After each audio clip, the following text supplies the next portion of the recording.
Good morning. My name is Nate Kazmarek. I am Vice President and Director of the Practice Groups for the Federalist Society. It certainly is a pleasure to be here with all of you in person for EBR 10 here at the Mayflower, and greetings to our audience joining us on the live stream. Our theme for this breakout panel is American investment in China. We're pleased to have an insightful group of experts up here and grateful to the Honorable Judge Miller Baker for moderating this conversation. Before Judge Baker was appointed as a judge of the United States Court of International Trade in December of 2019, he had a long and distinguished career. He told me just to say that he was a lawyer, but I can't get away with that. I'll give you a little bit more of his background. But certainly his complete bio is available on our website. Judge Baker is a graduate of Louisiana State University and Tulane University Law School.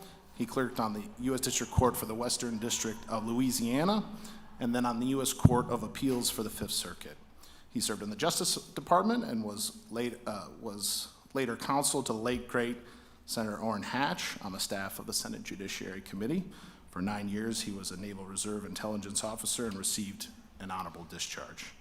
In private practice, he has argued before the Supreme Court, 9 of the 13 federal courts of appeals, and appellate courts in 3 states and the District of Columbia. With that, thank you all. Judge Baker, the floor is yours.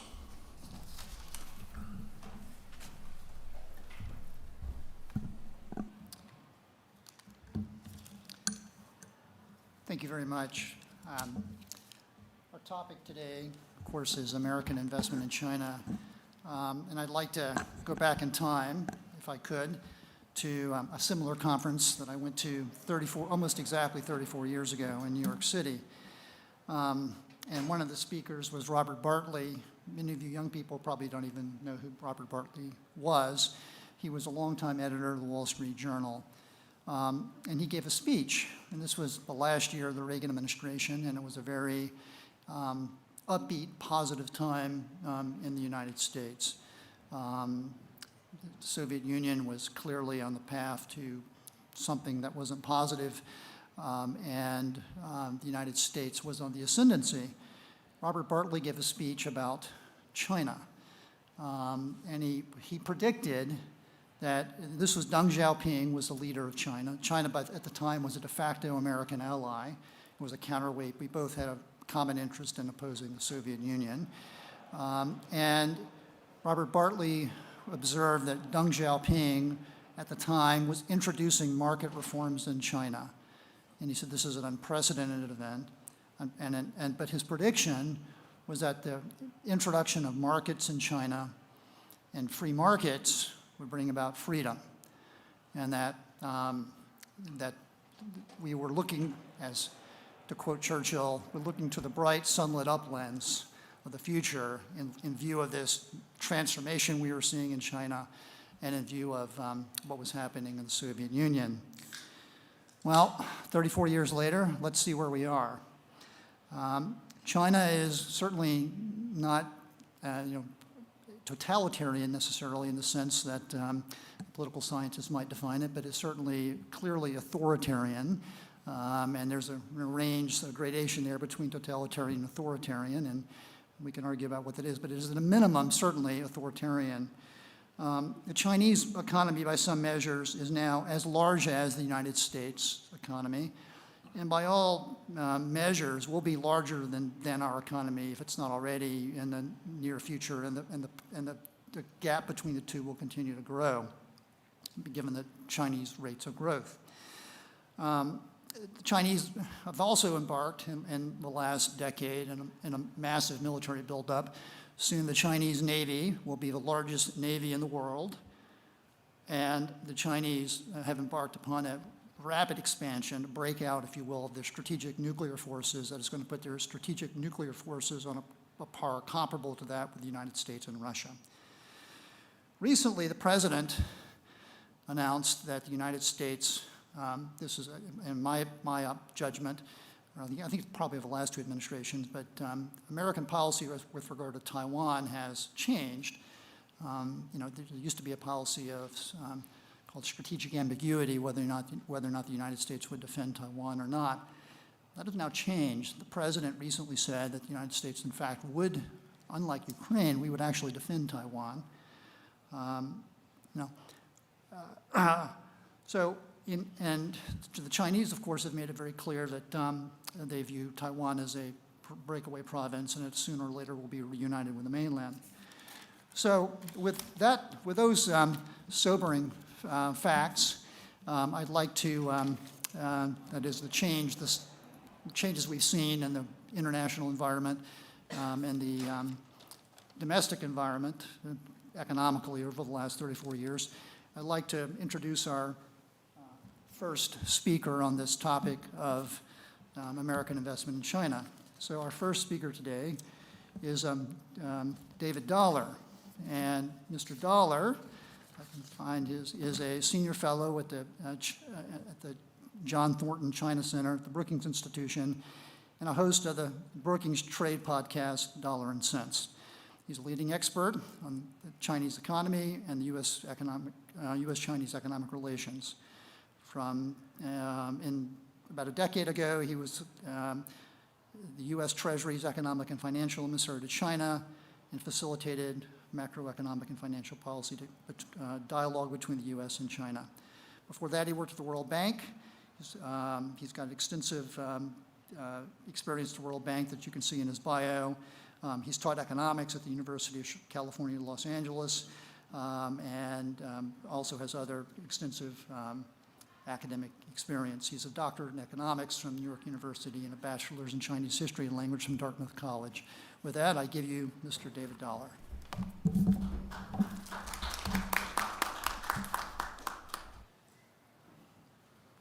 Thank you very much. It's a great pleasure to join the panel. I think the topic of American investment in China is obviously a current event, but also a very complicated topic. I'm going to introduce 3 points in the discussion and be relatively brief so we have time to have a good interaction among the panelists and with the audience. So first point I want to make is that when we talk about limiting American investment in China, it's very important to distinguish between technologies that have national security implications and those that do not. In practice, this may be difficult to make the distinction, but I think in thinking about the issue analytically, it's important. For some obvious examples of technologies that have national security implications, artificial intelligence, high-end semiconductors, I think that those are pretty clear. But keep in mind that we Americans, we import a lot of stuff from China that are just ordinary consumer products, right? We import bicycles, clothing, television sets. Those are some classic examples. Those are all exported out of China by foreign investors, essentially. So that's the result of foreign investment in China is a whole range of consumer products that come inexpensively to the United States. So the first point I want to make is I think we want to really identify the core technologies and naturally protect those. And that's going to be true in general. We're going to want to take a hard look at supply chains that involve those technologies. And I'm a free trader, so I'm in favor, even with the core technologies. I would hope we would have relations with our near neighbors like Mexico and Canada. But when you think about security, as soon as you put an ocean between us and some of our suppliers, either ocean, Atlantic, or Pacific, that's going to complicate things. Now, the second point I want to make is that for the technologies that do not have obvious national security implications, it's in our interest to let American firms invest freely in China. I realize in discussing this issue, we could talk either about direct investment, where our firms open factories or buy factories, or portfolio investment.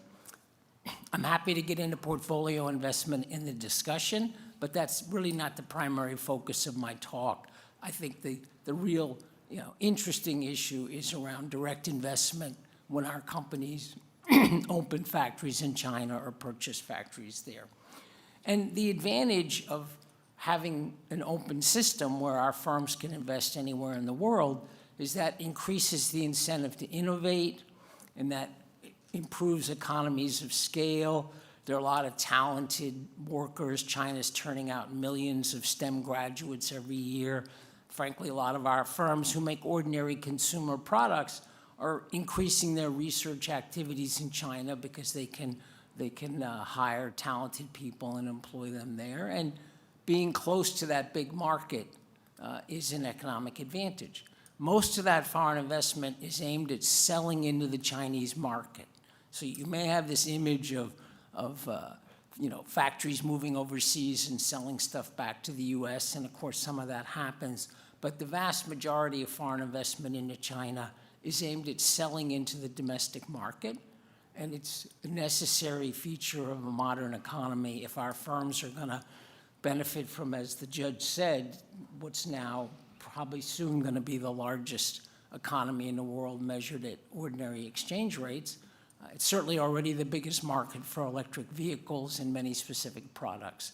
And so the logic of letting our firms invest there is that it spurs innovation, division of labor, efficiency, productivity growth. Eventually, it feeds into living standards in the United States. Now, the third point I want to make is I realize that second point is going to be somewhat controversial. And when it comes to national security, you could take a very hard line and say, China is really the only potential serious adversary we have out there. We just want to cut off relations in order to make sure we're not advancing their capabilities at all. But then the third point I have is I want to remind you that our allies and partners are not going to do that. Germany, Japan, South Korea, they're all much more deeply integrated in China than we are. In general, they have more trade with China than they have with the United States. And they have become cautious about China, and they're interested in some of the ideas we're discussing, like Janet Yellen's concept of friendshoring, but they're not interested in radical decoupling. So if we go for radical decoupling, we will be isolating ourselves because the other major technology countries, I just mentioned a few of them, they're not going to pull out of China, basically. German car companies, Korean electronic companies, Japanese machinery companies, they're all increasing their investment in China, basically, because it is a large, rapidly growing market with the characteristics I mentioned. So that's something we should keep in mind, is there's a risk that we isolate ourselves and we become separated from some of the key technological developments, which tend to emerge from this kind of healthy competition. And I'm going to stop there and look forward to hearing the other panelists. Thank you very much.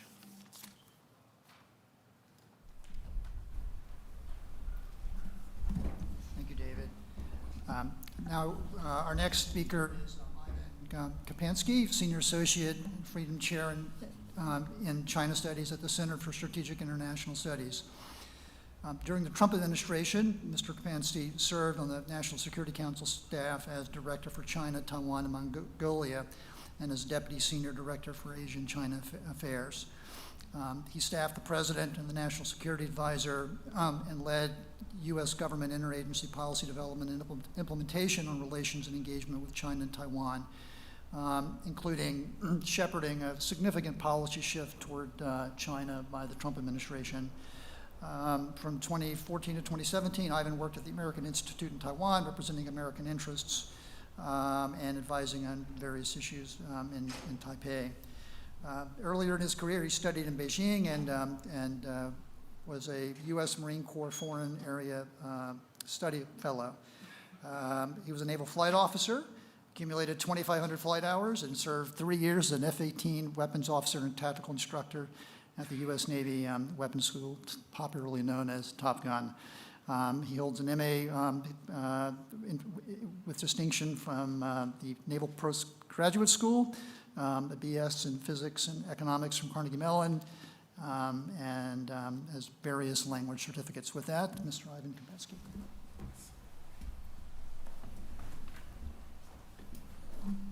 Thanks so much, Judge, and Federalist Society for the kind invitation. So I'll just talk a couple minutes about, Judge mentioned I worked in the, well, actually, I worked in the Trump and in the Biden administration for about 6 months before I left government last summer.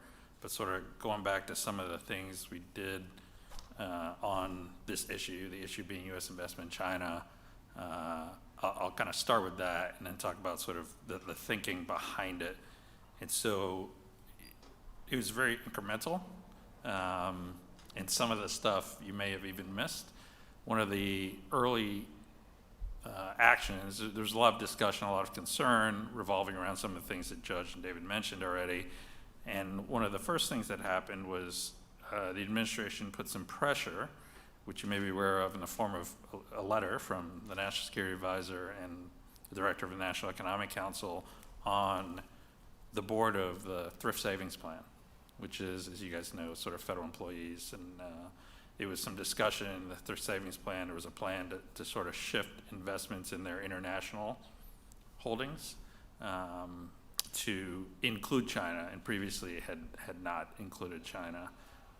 That pressure, if you will, was ultimately successful, I think, in the eyes of the administration.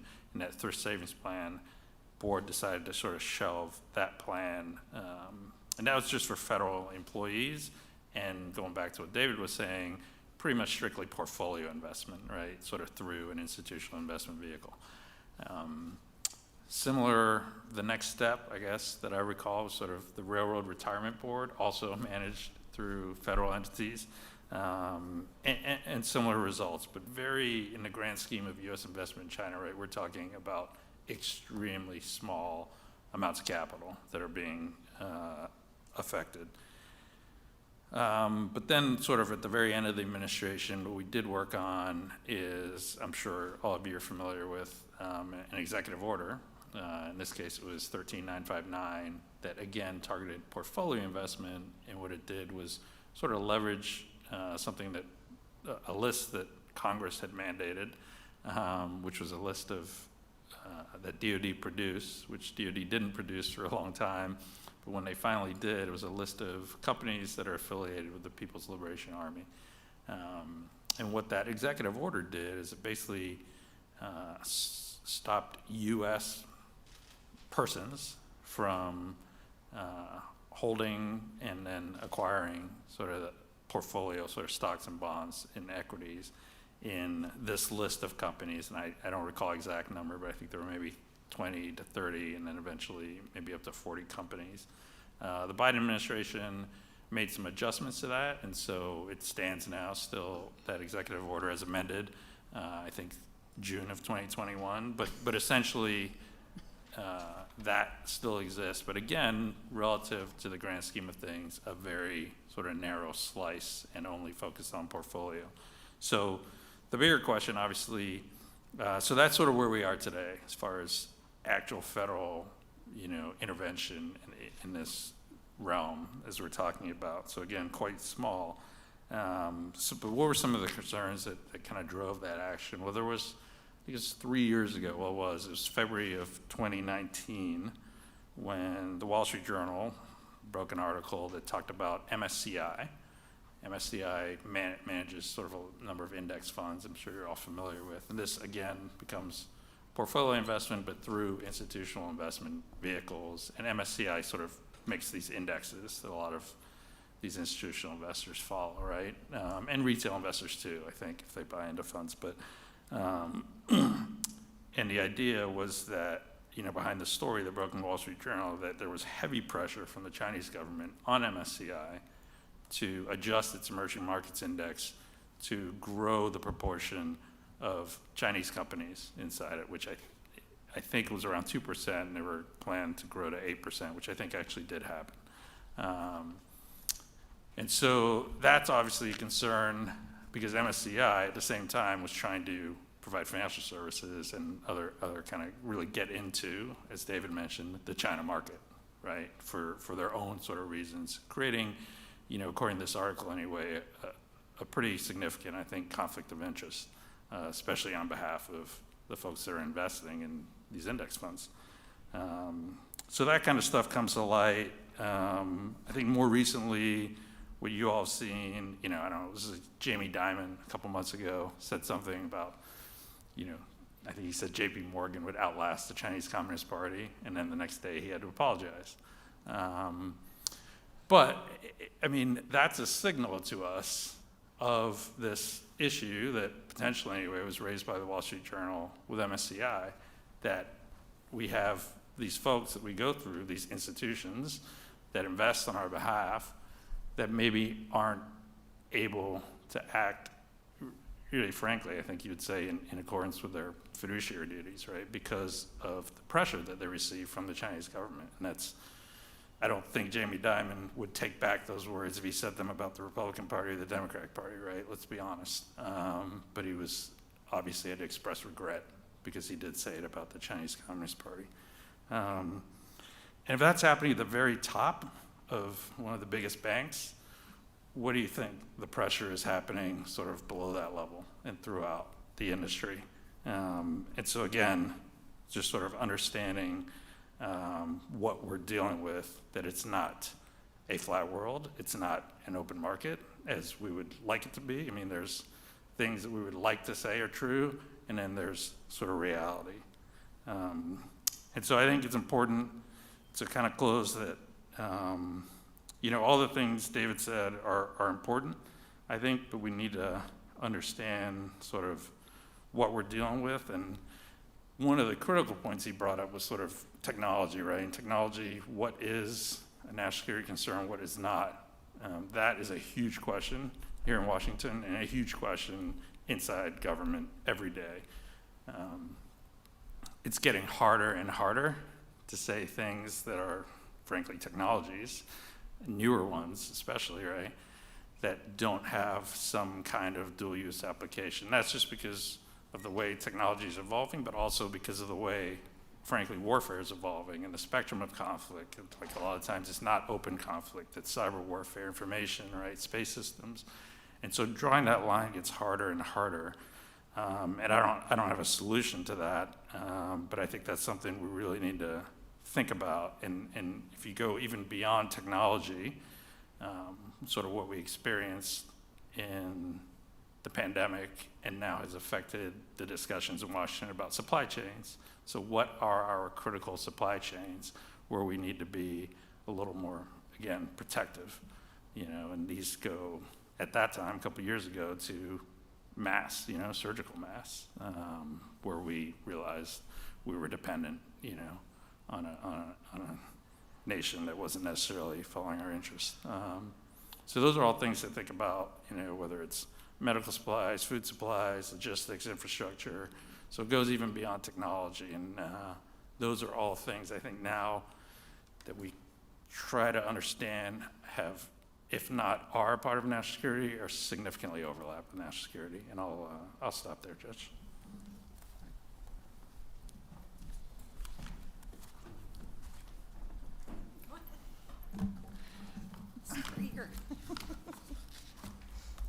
Thank you very much, Hyman. All right, now it's my pleasure to introduce Ambassador Kelly Curie.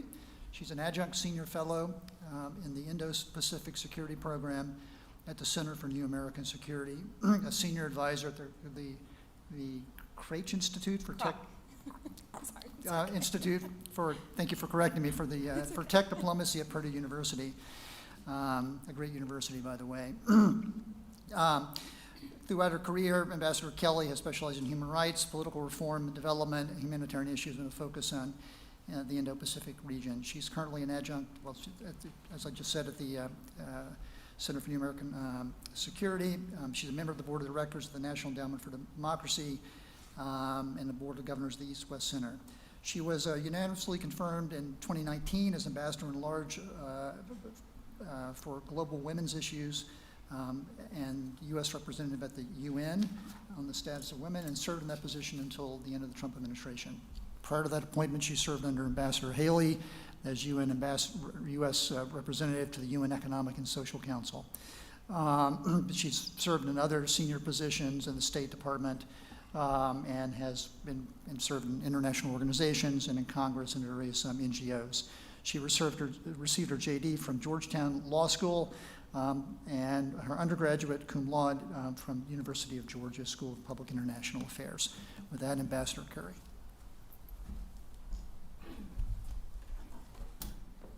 And I will promise to take it easy on you, Judge Miller, about LSU's season last year in light of Georgia's national championship. And that's probably all I'm going to say about that. Thank you for allowing me to join you today here at the Federalist Society.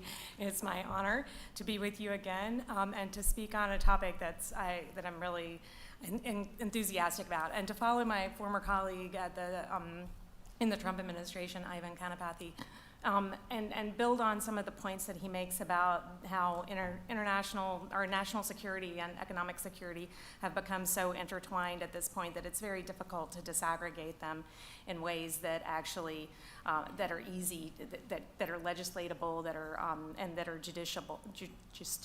Gosh, I can't talk this morning. Anyway, I think that when Ivan talked about the TSP issue that happened during the previous administration, I would like to update a little bit that the board that currently oversees the TSP, the Federal Retirement Thrift Investment Board, the FRTIB, there's an acronym, has recently announced that it is trying again to find basically a backdoor way to allow U.S. taxpayers to former federal employees, current federal employees, former members of the armed service, current active duty armed service personnel to participate in mutual funds that are investing in Chinese equities and in Chinese industries that threaten U.S. economic and national security by opening what they are calling a mutual fund window that will allow investment through the thrift savings plan in 5,000 mutual funds with no screening mechanism whatsoever. They're just going to dump these out there and say, buyer beware, figure it out yourself, retail federal investor, and with no mechanism for screening whether there are Chinese military-owned enterprises, companies that are on either the Commerce Entities List or the SDN list for gross violations of human rights, including systemic forced labor problems. None of this stuff, none of these sanctioned entities or problematic entities or any of these things will be screened out for the investors.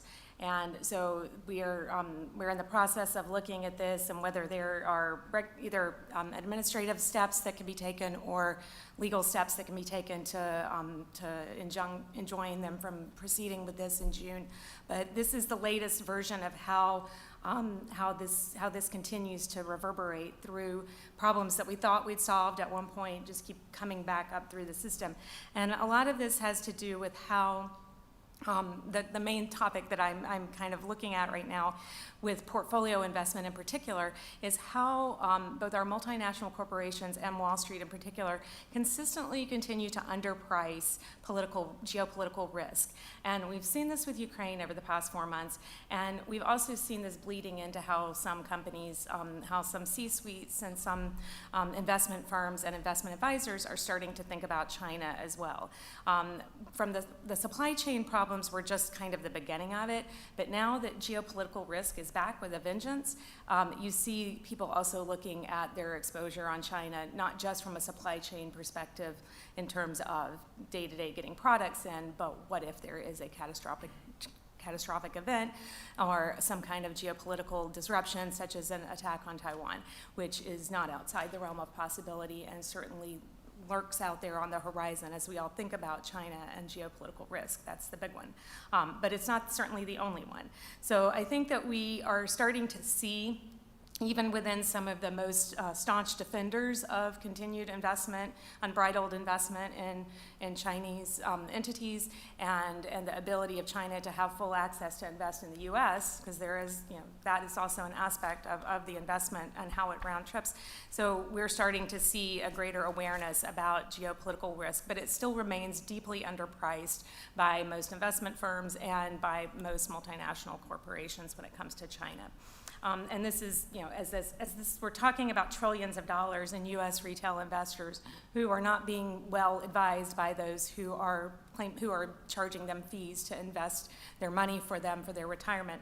And they're unknowingly invested largely through exchange-traded funds, the MSCI and the other indexes that drive these funds. It's very opaque.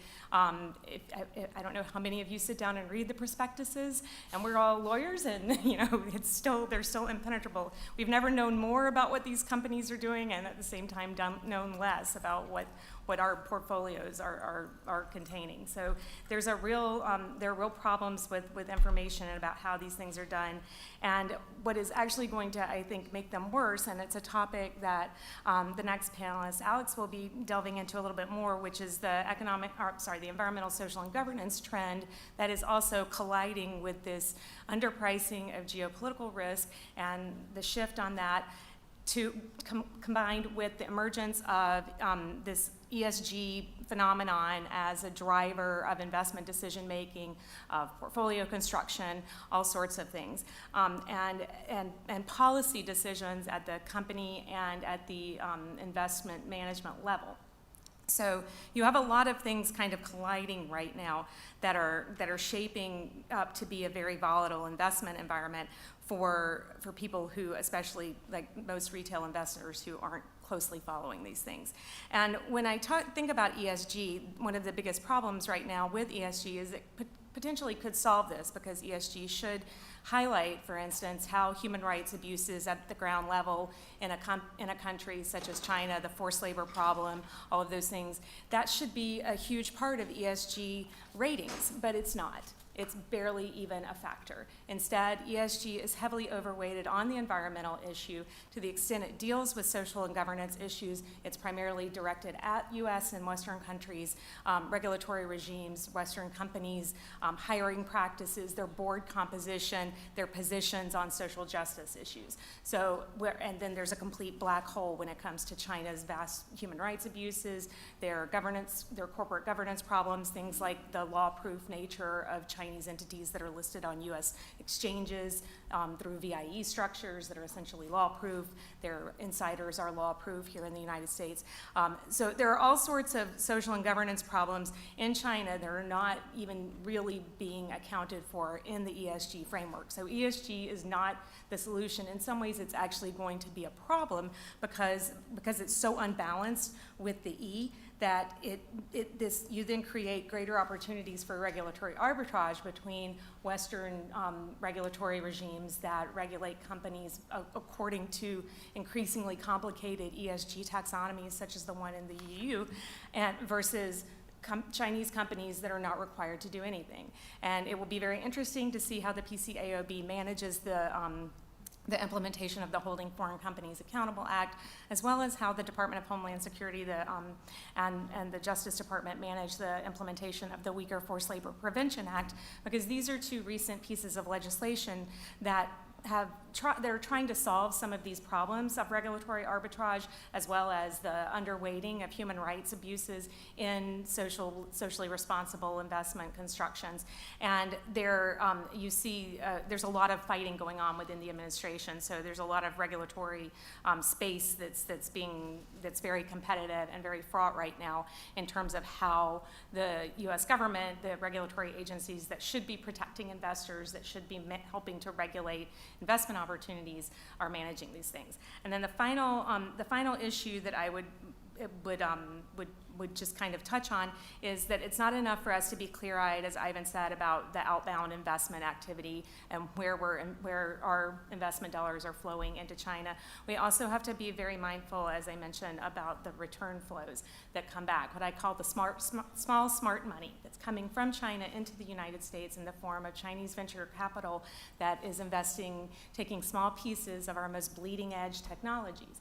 And if we think about where our economic security lies, it's in this tech space where we have competitive advantages, and where we also have national security implications for this tech space and these bleeding edge technologies. And so it is absolutely critical to protect those to the extent we can and take the necessary steps to do that. But right now we're not doing anything about it. The loopholes in the law, whether it's on investment or on access to technology, are still almost eat it up at some point. And so we need to really start to look at how we can use the existing regulatory frameworks, tighten those up, shut down some of those loopholes and really start to protect our critical industries and our critical supply chains. So I'll stop right there and turn it over to Alex for more on ESG.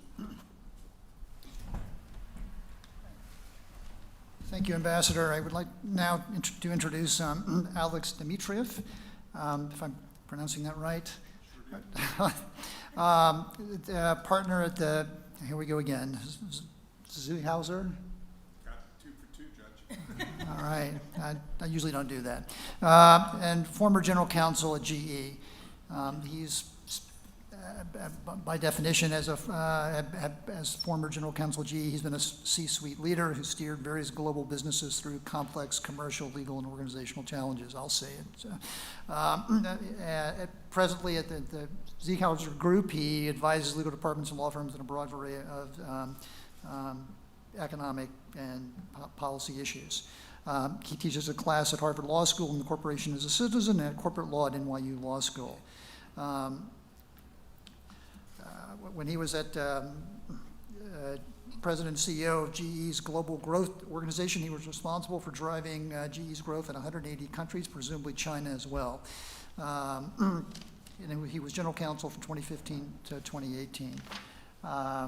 He has a long distinguished biography. I recommend that everyone see it, as all the panelists, but went to GE after 20 years at Kirkland & Ellis, earned his BA from Yale and his JD from Harvard. With that, our distinguished. Thanks, Judge. Thank you, Judge, and thank you to the Federalist Society for having me. Just to show I haven't forgotten all my training from when I was at GE, I would like to say that what I'm going to say today reflects my personal views and not necessarily those of any of the institutions I've been associated with, because I want to start with a little bit of context and a little bit of a reality check. The lure of China has drawn multinationals to an enormous market for over 100 years, and that's not going to stop anytime soon, with or without the support of the United States government. It's the biggest economy in the world soon, probably by 2030. It's the largest consumer market in the world. Depending on which industry you're talking about, it's the first or second largest B2B market in the world. It would be hard to exaggerate the influence that China has had on the world since it emerged as a relative bastion of stability during the financial crisis. It would also be hard to exaggerate the degree to which the Belt and Road Initiative that China has initiated has been the most ambitious and far-reaching program of government-sponsored economic expansion that I think any of us have witnessed in our lifetimes. And that also draws companies to invest in China. That's why companies, including the one where I proudly worked for 13 years, have eagerly invested in China as much as they could. And through the lens that we've historically looked at China, issues like intellectual property theft, forced exchanges of property, favoritism towards domestic companies, eavesdropping and theft from data management systems have all been viewed as a short-term cost of long-term profitability in a great and profitable market. And more broadly, advocates of investing in China, including me over the years, have also taken a broader perspective that commercial ties facilitate constructive engagement, and the hope has always been that engagement in the business community would foster closing the gap on civil and human rights, steer China toward the rule of law as we see it in the West, and help bridge differences between companies and cultures. So how's that going? And I think you just need to look at recent events in the last 5 years to see that it's time for people to rethink how and why they are approaching China. Again, understanding that the lure of the market is never going to go away. But witness the suppression of civil liberties in Hong Kong, witness the violations of human rights of the Uyghurs and other Muslims in China, witness the epic manipulation of information by the Chinese government. Is constructive engagement working the way that we had hoped it would? are companies seeing improvements in intellectual property theft and selective enforcement of laws? To me, that means that companies have to be more clear-eyed about investing in China. What types of investments, what types of markets, what types of products, taking a fresh look at products with potential dual uses for military technology, and just revisiting the approach to say that the way we've thought about this has not panned out. And we have a country that has not changed its approach towards government and hasn't moved 1 inch toward the models of transparency and democracy as we had hoped. Which leads me to my second topic this morning, which is that the relative silence of multinationals on all these issues raises questions about the consistency and raises questions about cognitive dissonance in the ESG movement. Now, I want to say right up front, I'm more sympathetic to the ESG movement than most members of the Federalist Society. I actually think that principled programs of ESG are consistent with the interest of shareholders because if they are applied in a principled way, they increase the long-term value of enterprises for the benefit of shareholders as well as other stakeholders. But that said, part of having a principled program is having a consistent program. And I want to focus in on the coronavirus crisis, which prevented us from getting together in meetings like this for several years, just to illustrate the point. Now, I do so not to forestall criticism of how this country and other companies were unprepared and didn't respond optimally to the coronavirus crisis. This isn't about assigning blame today for why the pandemic happened, at least not from my viewpoint.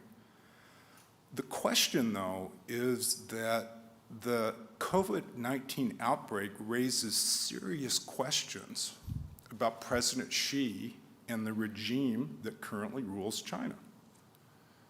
And I think multinationals have to be honest with themselves and ask questions like, does proceeding full speed ahead with investments in China make sense when the government there failed to be transparent about the origins or rapid contagion of the coronavirus? When the government there silenced experts and punished critics who tried to sound the alarm at early stages? When the government there barred health experts from entering the country? When the government and regime there expelled foreign journalists who were trying to get to the truth about what the world was confronting? When the government there delayed in taking actions that might have contained the coronavirus? I mean, who knows? But a government that also persisted in reporting suspect data whose unreliability impeded the world's efforts to come to grips with the coronavirus. And do major new investments and proceeding with new products and new platforms in China without talking about any of these issues amount to an imprimatur that could encourage the regime to continue behaving in the ways that it has and fuel the propaganda that we're hearing about President Xi's supposedly exemplary leadership during the pandemic? I don't profess to have the answers to these questions, but I do believe they need to be asked. To me, when I look at the unprecedented damage inflicted by the pandemic, isn't this a time for companies to come to grips with the hard but quintessential ESG questions like the ones I just posed a second ago? History is going to judge the unprecedented coronavirus as one of the greatest shortcomings of government in our lifetimes. And if that's the case, I am disappointed and puzzled that leaders of the ESG investment community have not stepped up to demand the sort of leadership and clarity from the private sector about doing business in China that they have been demanding from CEOs on social issues in the United States and other Western markets. And I believe that the sooner that multinationals in the United States and Europe and elsewhere become more consistent on this issue and start to demonstrate that there are consequences to actions that will be applied throughout the world, not just here in the United States, the better business will contribute to all the goals that we've aspired to in China over the last 100 years, and the more consistent we will have, more consistency we'll have towards approaching difficult issues like ESG. So thanks, Judge. Thank you very much. So we'll have a back and forth with some questions from the panelists, and they'll ask questions from each other, then we'll take questions from the audience. I'd like to open this up by the question has been, if you will, put on the table. Should we, there's a hard line which would say that the United States needs to decouple from China economically. Supply chains, everything else, just decouple. That's the hard line. You have varying views on that. The question is it, my question for the panelists, even if you, is it too late for that? I mean, is it too far gone at this point to decouple economically from China?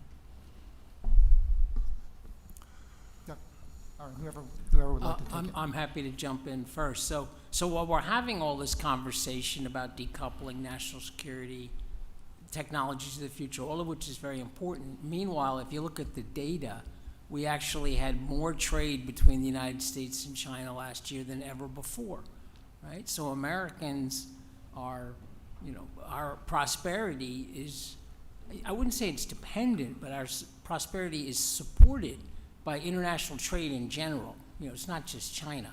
Actually, there are a certain amount of supply chains leaving China now for a variety of reasons, the most important being wages are rising in China, so it's less attractive to do certain things, but then you add in geopolitical risk and the tariffs, et cetera.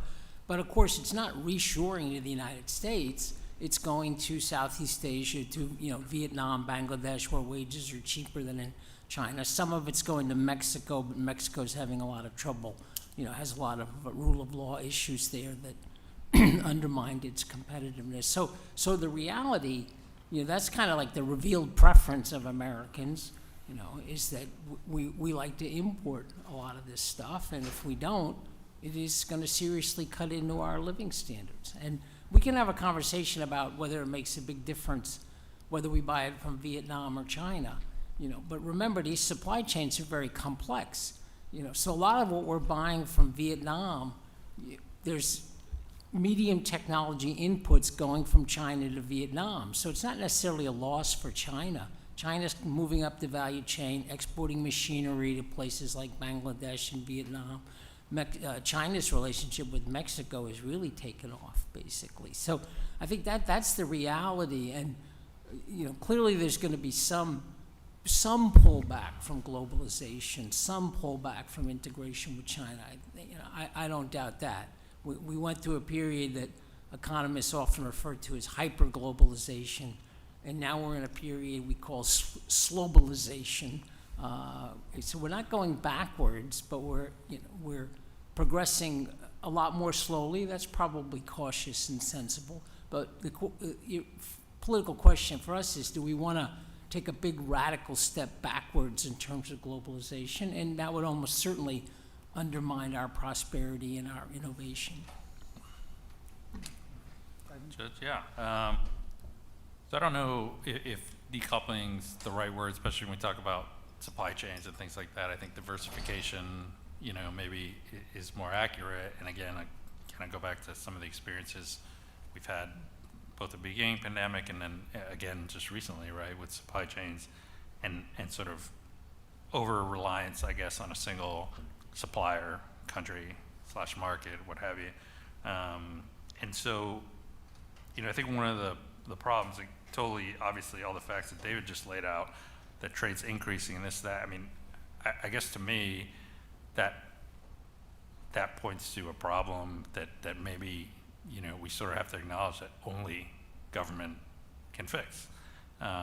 When sort of, I think the traditional sort of the reality that got us to where we are is this basis where you have a non-interventionist government on this side of the Pacific and a very interventionist government on the other side of the Pacific. And that's not a level playing field, and it's created the outcomes that create, frankly, what I view as tremendous vulnerabilities. And so, the answer we want is to make Beijing non-interventionist, but I think, as Alex said, we tried that for about 30 years, and it's not working. And so how do you level the playing field? Do we just throw up our hands and say this is reality? I'm not sure that's the best solution, I guess. And that's driving us towards, frankly, where we are, looking at industrial policies, looking at more restrictions on investment in both directions, trade in both directions, and things like that. So, that's. I'll stop there.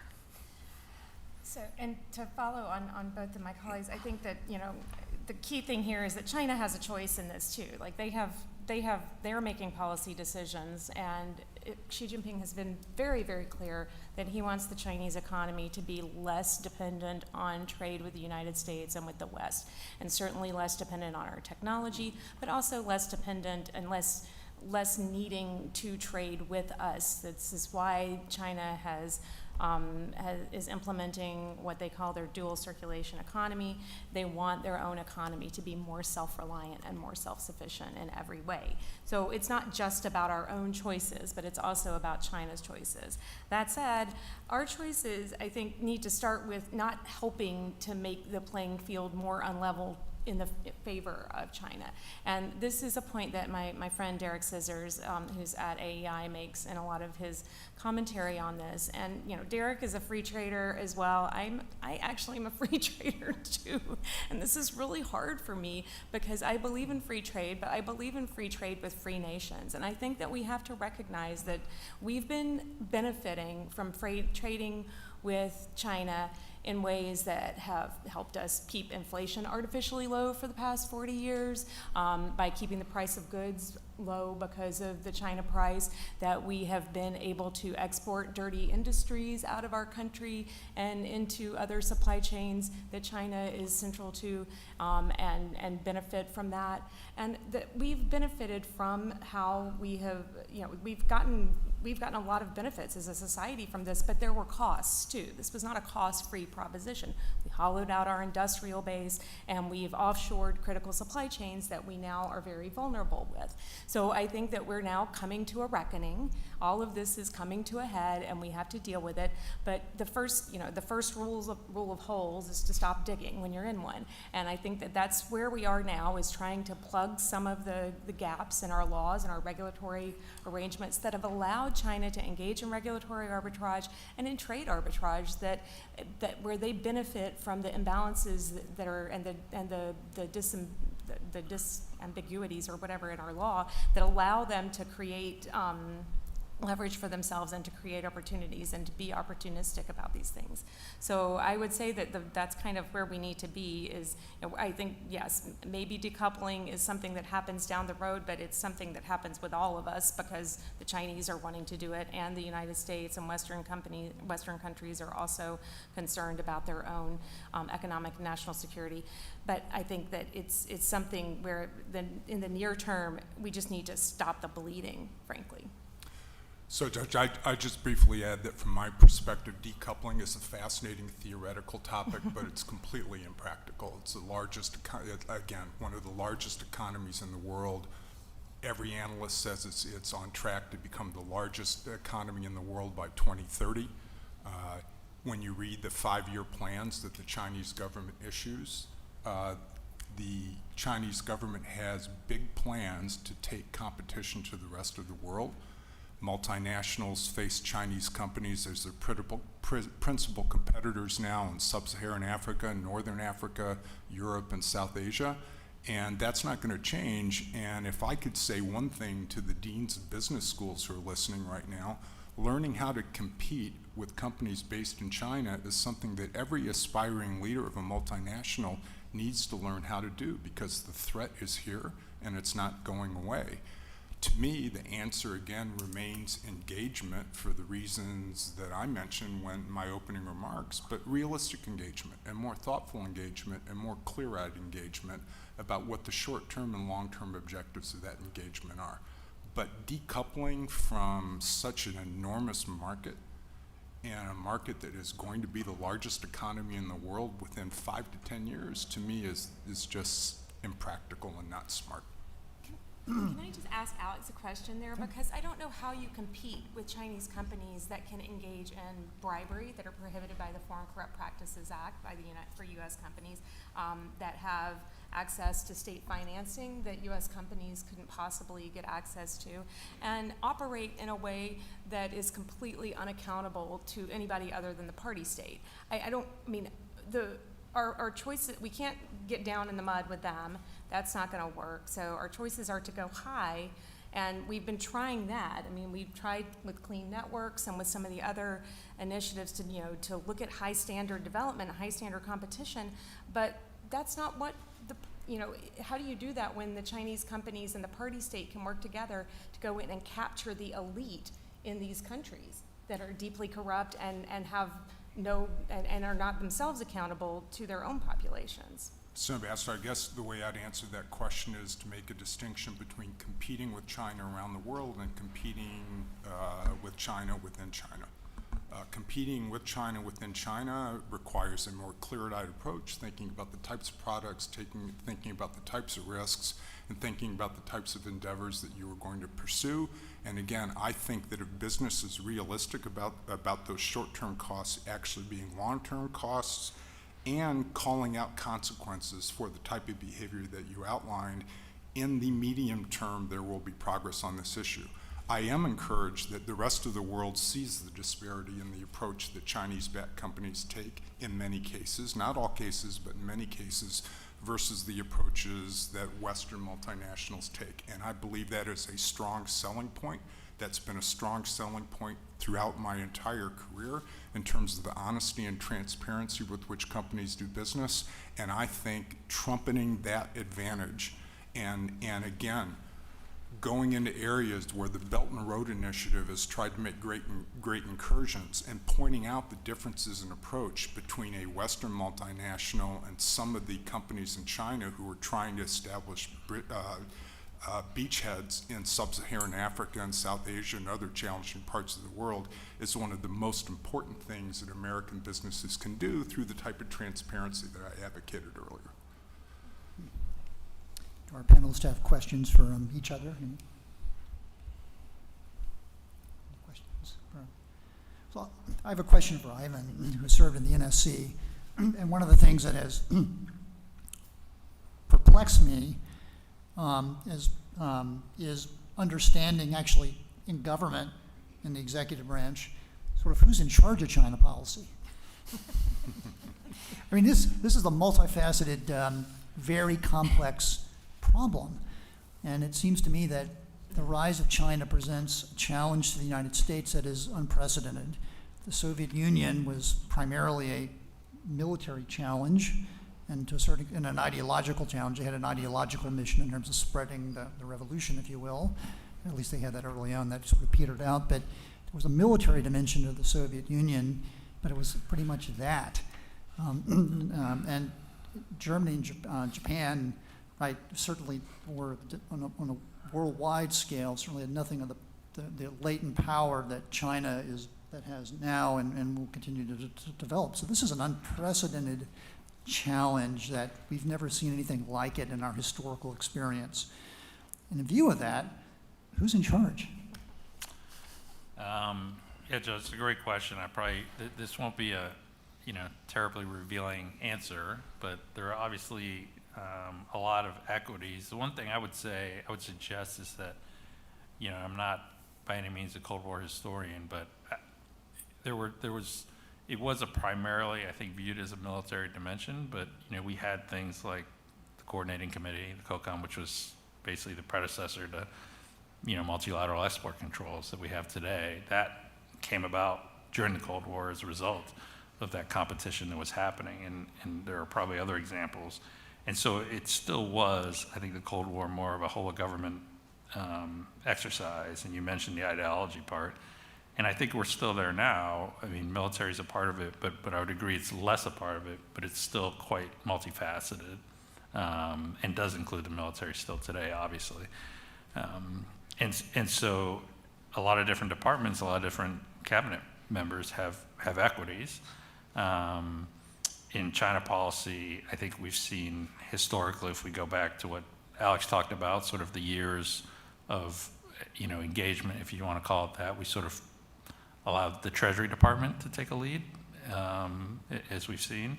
And, I think I would agree with Alex's assessment that what we tried for decades didn't work, which, again, is not a dig just on the Treasury Department, but I think what you've seen is a shift, definitely starting with the Trump administration, but maybe even before that, the Obama administration, more towards National Security Council and the State Department. And really, ultimately, you're right, the Secretary of State is responsible for U.S. foreign policy. And so if you want to look at something as a whole, as a country, the State Department is supposed to sort of integrate all that. And obviously, the NSC helps the State Department do that. So that's the theoretical, I guess, answer. I think, to kind of close out, that a lot of times it becomes, at the highest levels, frankly, sort of personality and relationship dependent. That definitely has an impact. I'll stop there. Can I defend the Treasury Department?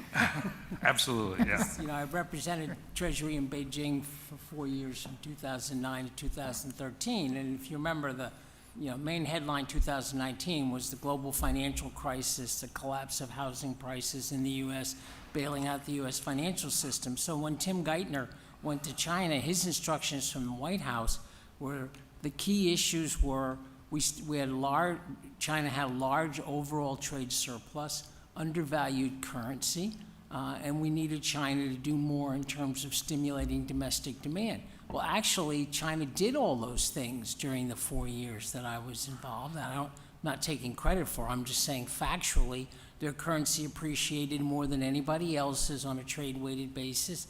Their current account surplus went from, I think it was up around, it was above 10 actually, and it went down below 1 within a few years, which was pretty remarkable. And they had this massive domestic stimulus program. They probably overdid it, but actually it was really good for the rest of the world. It stimulated imports and commodity prices, et cetera. So the agenda that Geithner was sent to work out with the Chinese, they largely followed through on. And so the engagement is definitely somewhat disappointing. I can endorse that, but the notion that it failed completely, I think that's ahistorical. I agree with that, in particular when it comes to investments that that multinationals have made in employees in China who have been incredibly talented. And I always think it's dangerous to conflate a government with the people that it represents.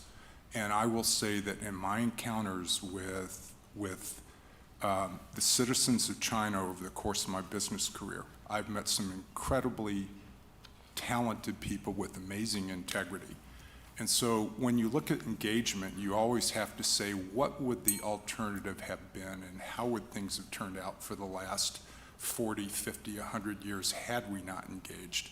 I think the answer there is not necessarily better than they have now. I think there are many strong attributes that come from engagement. My point is really that now's a good time to do a process check and say, do we need to refine our approach? But we definitely have to have an approach. So can I just talk about the State Department's role in this too? Because I worked at the State Department in 2007 and 2008 when we were headed into this financial crisis and experiencing it. And then I worked at the State Department again in the previous administration. And, to say that the Overton window has shifted is an understatement.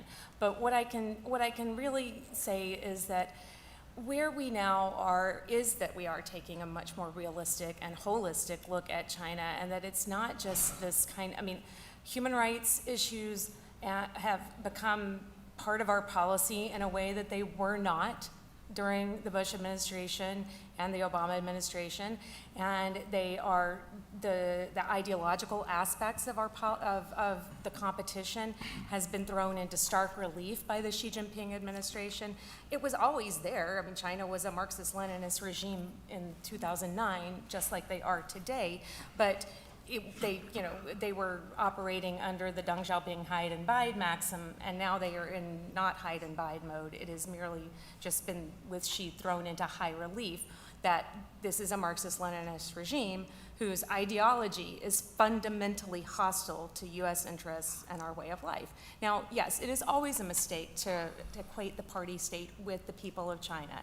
And I actually believe that by talking about human rights, which the Treasury Department hated to do and basically stopped us from doing all the time, we are talking about the Chinese people. That's who human rights we're talking about when we defend them. And so having such an unbalanced China policy that was so about economics and so dependent on economics to drive political change, which, in hindsight, was not a great idea and was not a realistic one.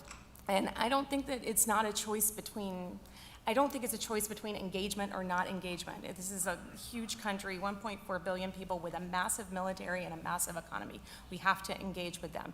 But how we do it, with whom in their country we do it, and to what purpose, engagement is not a policy, it's a policy tool. And I think for too long, the purpose of the relationship became to keep the relationship going. That's a terrible policy construct.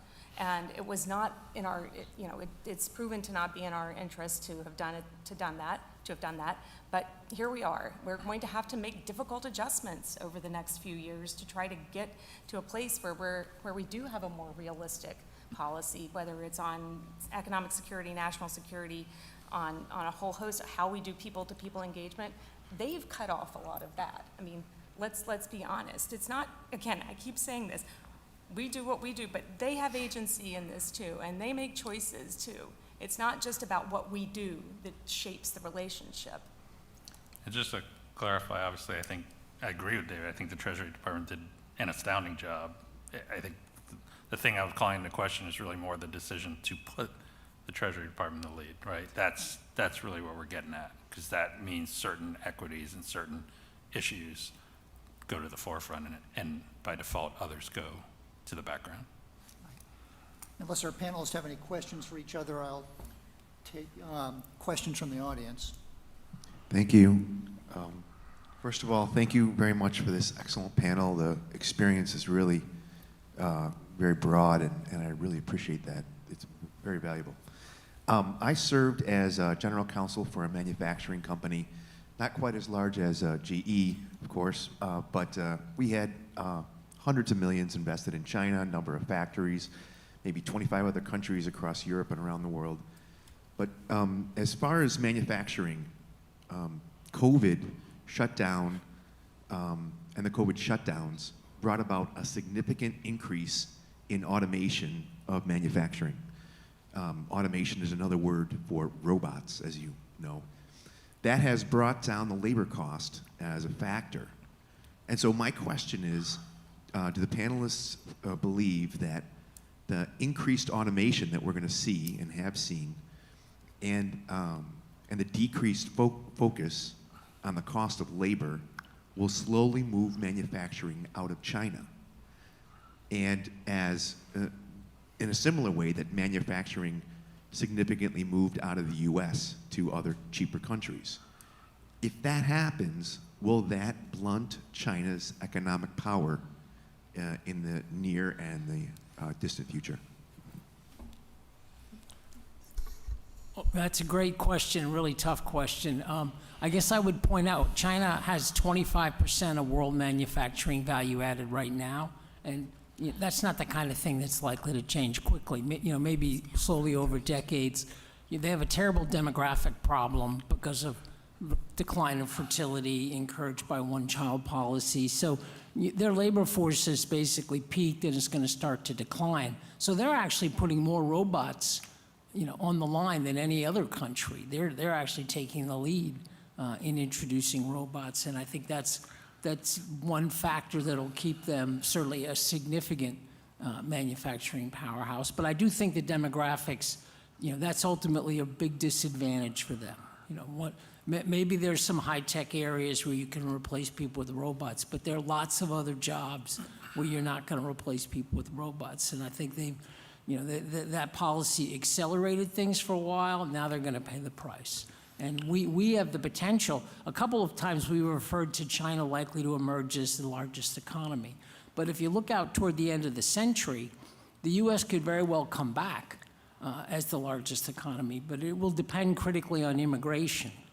China's population will decline below 1 billion, and we have the potential to add hundreds of millions of people to the United States if we have the political will. So I think, I'm always remain optimistic about the United States in the long run, but I think China, they'll introduce the robots and they'll be a major manufacturing player for sure, but the demographics are a real problem for them. So, yeah, the only thing I would add is labor is only obviously one input, and I think China's seen this both demographically and just the rising wages. They've seen this coming. I mean, they've been watching it, and I think they're obviously trying to move up market, right, themselves, with higher skill, higher education, and all that kind of stuff. So themselves trying to rely less in the supply chain on labor. And so you've got all these other advantages that China has with subsidies, loose environmental regulations / enforcement, economic espionage. So there are other factors that I think will continue to sort of keep them at a distinct advantage, I guess. I've seen manufacturing plants in China that deploy robotics as well as any place in the world, and I think that trend is going to continue. I think you've identified a broader policy question that is taking place around the world. I don't think it's going to disproportionately affect China or its desirability as a location for manufacturing, but I do think it's a serious question that governments around the world have to address in cooperation with business. Thank you to the panel, all very interesting, and sort of apropos Judge Baker's question, who's in charge? I know it's interesting, one chronic problem which really hasn't been adequately addressed is hundreds of billions of dollars in theft of intellectual property, business secrets, other things which are bemoaned every year by the U.S. Trade Representative. Nothing really that much happens. At the same time, China is drastically ramping up its issuance of patents, giving favorable terms to parties, certainly they learn from the judges who invest in China. And at the same time, the United States is weakening patent rights, very arguably, and threatening to undermine antitrust laws, which have served the United States well for decades. So there's certainly the argument about domestic economic decisions and national security, for example, was raised by the Justice Department in a brief in Qualcomm a few years ago, pointing to the fact that proposals basically to strip Qualcomm to make it redo its contracts would have destroyed its intellectual property, who would have been a major beneficiary, Huawei. So I guess the bigger question I'm getting at is there a sufficient understanding, the panelists think, about the effects of domestic U.S. policy towards innovation and the effects on China, which is very interested in creating that, being nanotechnology innovation leader, so forth. Thank you. Well, I think that, we, both Ivan and I have seen, and David too, I'm sure have seen how chaotic our policymaking process can be. And between the executive branch agencies and Congress, our legislative and regulatory structures are hopelessly ill-suited to the current challenge. I cannot emphasize enough. They are overcomplicated, they don't capture things that they need to. Our agencies, our processes are terribly ineffective in dealing with the challenges that we face, and it's been that way for some time.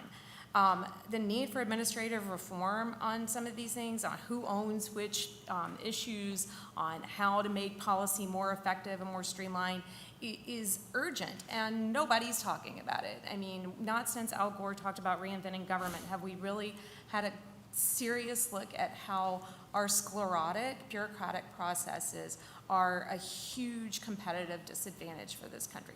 The only thing that really is keeping us from being completely destroyed by it is the fact that the EU is worse. And so the fact that they are even more bureaucratic and more ridiculous. So we've got to deal with that as lawyers and as people who work in public policy. It's a huge imperative that I think is an underappreciated aspect of our need to, if we're going to be competitive, if America is going to come back and retake its position and maintain its position as the largest economy in the world and the most competitive economy in the world and the best place to do business in the world, we've absolutely got to deal with the fact that our regulatory and bureaucratic systems are an absolute mess. The thing I'll add to that, not to sound flippant about who's in charge of China policy, I think it's the person that's in charge is the president.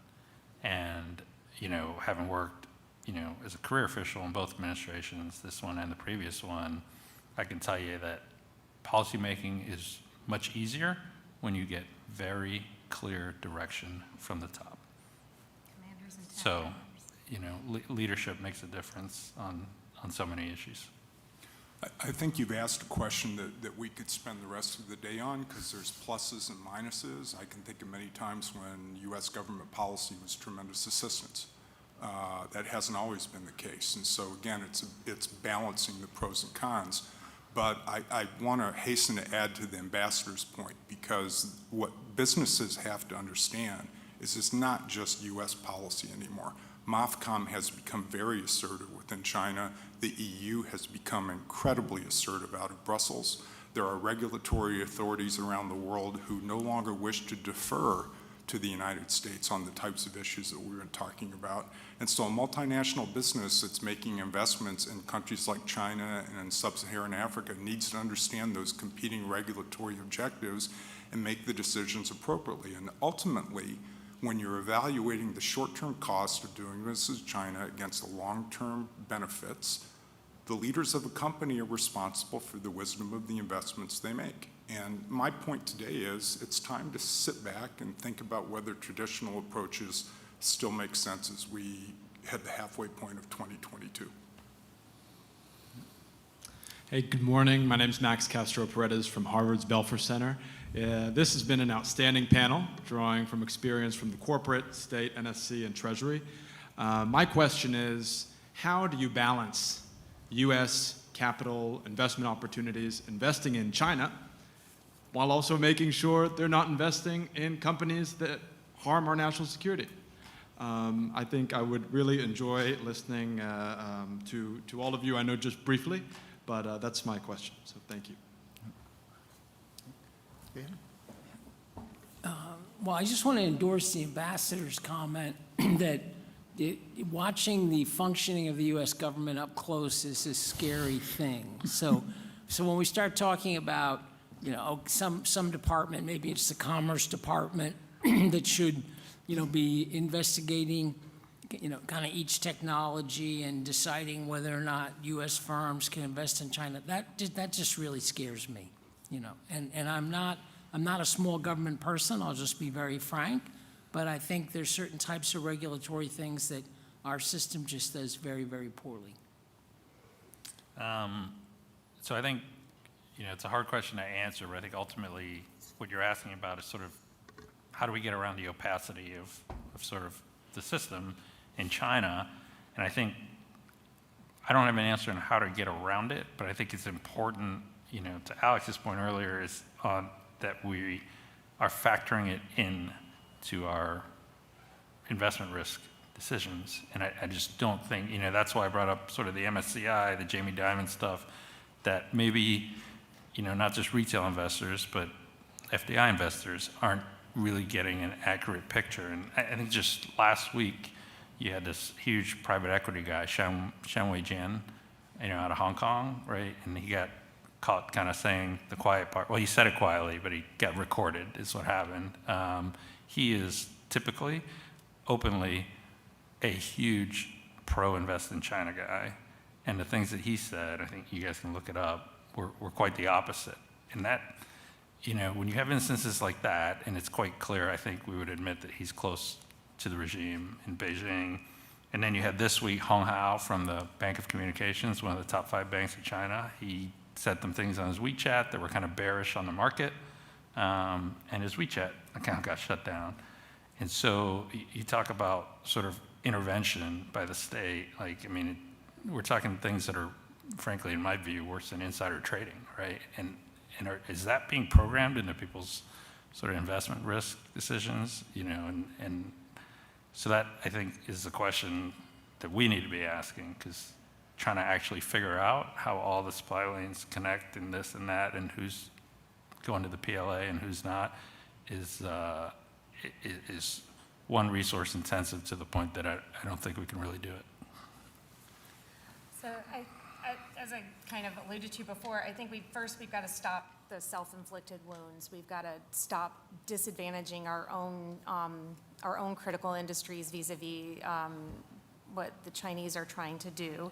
And a lot of that has to do with regulatory reform, dealing with some of our internal inconsistencies, and the way that we allow regulatory arbitrage to not even just allow it, but encourage it to take place. And also continuing to just push this issue of getting investment actors to accurately price geopolitical risk, and including the geopolitical risk of authoritarian governments, and understanding that authoritarianism is a risk factor. It's not a benefit, which is how it has been perceived previously by investment firms. And I want to underline that if you were talking to Goldman 10 years ago, or maybe even 10 months ago, they would have told you that Chinese authoritarianism is a upside risk, not a downside one. And I'm hopeful that people are starting to reverse that thinking about authoritarianism itself as a downside risk factor. And then leveraging our comparative advantages. We can't out-Chinese the Chinese, and we can't get in a race to the bottom with them. We can't, we're never going to be able to do what they do. Whether it's the way they do Belt and Road by capturing elites in these countries, or the level of unaccountable state finance that they provide to national champion industries. We're just never going to be able to do those things. We have a different kind of society. Our society and our politics are organized in a completely different way. So we've got to figure out how to take advantage of that. And that means looking at what has made America successful. It's the trust principles that our businesses operate on, accountability, contractual obligations being met, transparency, the fundamentals of why American companies succeed. And we have to try to find ways that are, that allow for the kind of flexible, accountable regulatory regimes that will encourage high standard of growth in this country and high quality growth, while making us more competitive globally. And that is hard. It is really, really hard stuff to do. And we've put it off, and we've ignored it, and we've not invested in those things for the past 40 years because we could just, offshore everything and keep inflation down by buying cheap Chinese products and driving the price of goods down that way. The reckoning is happening now, and we've got to make hard decisions, and we've got to do things differently, and it's going to be very ugly for a while, I think. To me, the answer in addressing trade-offs like the ones that you articulated is to promote a culture of corporate integrity from top to bottom, where doing the right thing isn't just a slogan, but is actually a principle around which you organize how the corporation runs. That's a unique characteristic of American companies that I believe we can be very proud of. The great companies have great integrity, and they create environments where employees from top to bottom can openly discuss these types of issues without fear of retaliation or intimidation and get to the right answer. And promoting that candor, promoting that integrity is ultimately the answer to every type of trade-off of the sort that you just identified. Thank you. I have a question I'd like to close this out with. So I opened up by looking backwards to 1988 at the very end of the Reagan administration, and it was morning in America. I want to look forward now to 2050, 28 years from now. I'd like to ask each of our panelists, which country will be the preeminent country in the world, and there are 3 dimensions to that, but let's just combine them: economic, military, and political. Mr. Dollar. The U.S. will be the preeminent country. The dollar will still be the leading reserve currency. China might be the largest GDP just because they have 4 times as many people, but we're the technology and institutional leader. I agree. I would rather have our problems, as I've just outlined them, every day of the week and twice on Sunday than Xi Jinping's problems. I believe the United States will continue to be the predominant force because we are organized around principles of integrity that often serve us well. And our problems are really assets because we own up to them and address them at panels like this. So I think as long as we have open conversations of the sort that this panel had today, the United States is going to continue to do incredibly well, and the strengths that have led us to where we are today will continue to be a huge asset. All right, well, thank you. On that upbeat note, we'll close this out. Thank you.